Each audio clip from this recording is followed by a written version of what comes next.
ఒక దట్టమైన అడవి. ఆ అడవిలో ప్రశాంతంగా జీవించే ఒక చిన్న దుప్పి.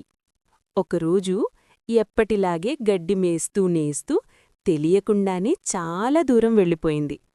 అంతలో ఆకాశం ఒక్కసారిగా మారిపోయింది. మెరుపులు, ఉరుములు, భారీగా వాన మొదలైంది. భయంతో చుట్టూ చూసిన దుప్పికి పక్కనే ఒక చిన్న గుహ కనిపించింది. వెంటనే లోపలికి వెళ్ళి తలదాచుకుంది.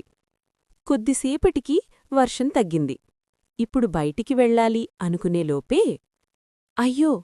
గుహవైపు నడుచుకుంటూ వస్తున్న పెద్దపులి. ఆ క్షణంలో దుప్పి గుండె ఆగినంత పనయింది. పరిగెత్తాలా లేక గుహలోనే ఉండాలా? గుహ చీకటిగా ఉంది. నన్ను చూడకపోవచ్చు అనుకుని తన మనసుని కాస్త స్థిమితపర్చుకుంది. కాని ప్రమాదమింకా పోలేదు. పులి ఏ క్షణమైనా లోపలికి రావచ్చు. అప్పుడే దుప్పి మెదడులో మెరుపులాంటి ఆలోచన. గంభీరంగా భయంకరమైన గొంతుతో దుప్పి ఇలా అంది. నిశ్శబ్దంగా ఉండు. అది లోపలికి రాగానే మనం ముగ్గురం ఒకేసారి దాడి చేద్దాం. ముందే చెబుతున్నాను, దాని గుండె నాకే కావాలి. ఇప్పటికే 99 పుల్లల గుండెలు తిన్నాను. ఇదొక్కటి తింటే 100 పూర్తవుతాయి. బయట ఉన్న పులి ఇది విని వణికిపోయింది. నాకన్నా పెద్ద జంతువులే గుహలో ఉన్నాయేమో అని అనుకుని తిరిగి ప్రాణాలు అరచేతిలో పెట్టుకుని పారిపోయింది. కొద్ది దూరంలో ఒక తోడేలు కనిపించింది.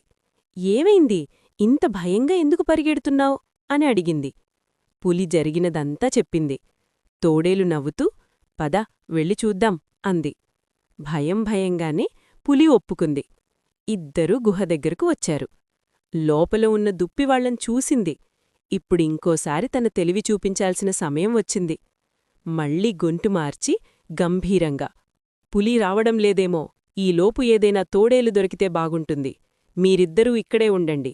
ఈరోజు పులి తోడేలు మాంసంతో బిందుభోజనం చెయ్యాలి. అంతే. తోడేలు వెనక్కి తిరిగి పరిగెత్తింది. ఆ గందరగోళంలో పులిని బలంగా ఢీకొట్టింది. పులి కిన్నపడింది. వెంటనే లేచి ఇంకా వేగంగా పారిపోయింది. తోడేలు కూడా దానిని అనుసరించింది. ఇక గుహలో ఒంటరిగా మిగిలిన దుప్పి బతికిపోయాను అని ఊపిరి పీల్చుకుంది. వెంటనే గుహనుంచి బయటకొచ్చి మరో దిక్కుకు వేగంగా పరిగెత్తి తన ప్రాణాలు కాపాడుకుంది.